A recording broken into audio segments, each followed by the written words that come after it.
bakasyon na namin at nagbakasyon ako sa pinsan ko sa Tuliran. Isang araw, tumawag si Marco. Hello mga kaido, for today's video tayo ay magluluto ng pancit para sa pinakamamahal naming lola. Matagal na nga tong video na to guys, pero ngayon ko lang na-edit dahil marami pa akong ginagawa sa buhay. Habang nagbabalat nga si Mahal ay nagpapakyut sa akin. Nagpapasalamat ako sa Panginoon dahil binigyan niya ako ng partner na kagaya niya. Mapapa-thank you Lord ka na lang dahil hindi mo naman ito hinihingi pero pinagkakaloob sa'yo ng Panginoon. Thank you for always being there, my love. Pagkatapos natin tanggalin ang mga dapat tanggalin, hugasan na po natin to at ilagay sa malinis na stainless. Pagkatapos natin hugasan mga kaido ay hiwa-hiwain na natin to. Disclaimer lang mga kaido, hindi po kami magaling magluto, marunong lang. Pagkatapos naman yung carrots ay sinunod na namin tong Baguio beans. Ganyan lang din po yung paghihiwa kasi maliit lang po yung beans na nakuha namin dahil mahal po ito. At isinunod na namin mga kaido ang repolyo para giyat-giyatin po natin ng maliliit. Tapos na nga po natin na i-prepare ang mga ingredients mga kaido at nakalimutan ko palang sabihin, may Shanghai pala tayong lulutuin. Nakalimutan ko. Hindi ko nga po na-video yung paglagay ko na ng mantika mga kaido dahil malakas po yung apoy. Mas masarap po kasi magluto kung kahoy ang gagamitin po natin. At isusunod na po natin ang ating manok na pinidikit-dis. Hindi ko alam tawag sa Tagalog. Ito po yung likuran po namin. Flex ko na. Tapos lalagyan na po natin siya ng soy mga kaido para po siya ay maging adobong pansit. Charot.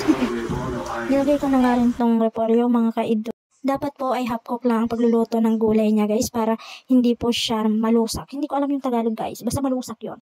Ang pagluluto namin dito ng pansit mga kaido ay isineseparate po namin. Saka lang po namin ihalo mga kaido pag naluto na silang dalawa. Ang ating finished product mga kaido.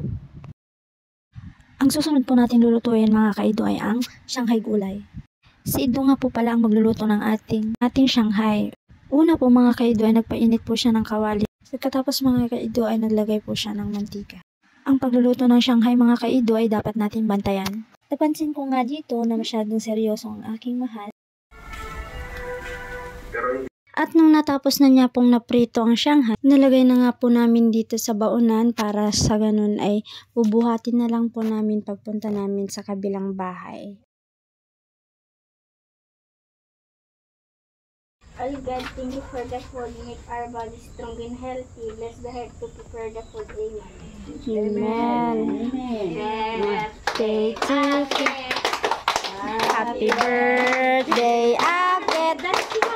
Happy birthday, happy birthday, happy birthday, Aket. Oh, blow the candle. 70? Ay, 70? Malati. Ano yung pa mo? Ay, awa, nalipat. Ay, wun, latok na ganyan.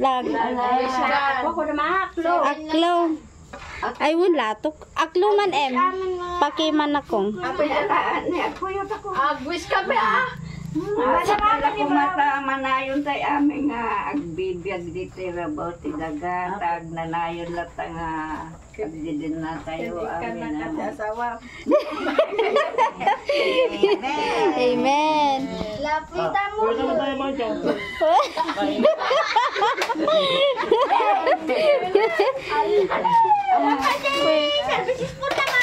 Kuya, tamagan-tayo. Kuyutan yun sa mga kailangan kayo silang tunan tinga pitsan. Wow.